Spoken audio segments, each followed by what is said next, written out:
So hi friends, welcome back to my channel. So మనం ఈరోజు ఇంకొక ఇంపార్టెంట్ టాపిక్ గురించి డిస్కస్ చేద్దాము.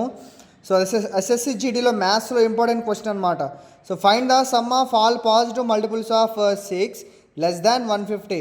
అంటే 150 యొక్క 6 యొక్క మల్టిపుల్స్ లెస్ దాన్ 50లో ఎన్ని అయితే ఉంటాయో వాటి యొక్క సమ్ ఏంటో ఐడెంటిఫై చేయాలన్నమాట. సో దానికి లాజిక్ ఏంటో చూడండి. ఫస్ట్ ఏం చేయాలంటే 6 యొక్క మల్టిపుల్స్ రాసేసుకుందామా. అంటే 6 plus 12 plus 6 3s are 18 plus 6 4s are 24 plus so on ఎంతవరకు టోటల్గా మనకి ప్లస్ 144 వరకు.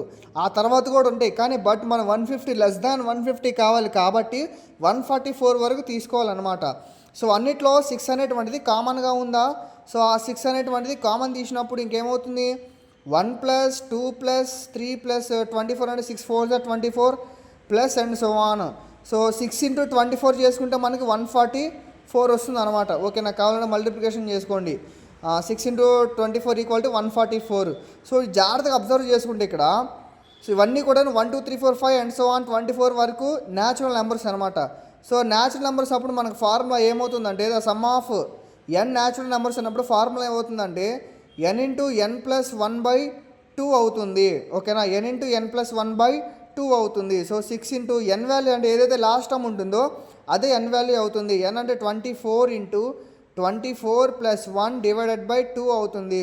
So 2 1s are 2 3s are cancel అయిపోతుంది కదా.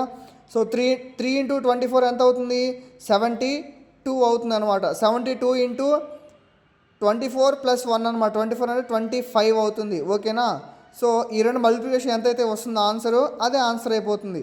సో ఆన్సర్ ఎంతో చెక్ చేసి కింద కామెంట్ చేయండి. అలానే వీడియో నచ్చితే లైక్ చేయండి, షేర్ చేయండి. అలానే కాంపిటేటివ్ ఎగ్జామ్స్ ప్రిపేర్ అయ్యే మాత్రం సబ్స్క్రైబ్ చేయడం మాత్రం మర్చిపోవద్దు. కింద కనబడుతున్న ప్లే బటన్ క్లిక్ చేయడం ద్వారా మీరు ఫుల్ వీడియోని ఇంకా 5 క్వశ్చన్స్ సాల్వ్ చేసాము. ఆ సాల్వ్ సంబంధించిన ఆన్సర్స్ ఆ ప్లే బటన్లో ఉంటాయి. Thanks for watching.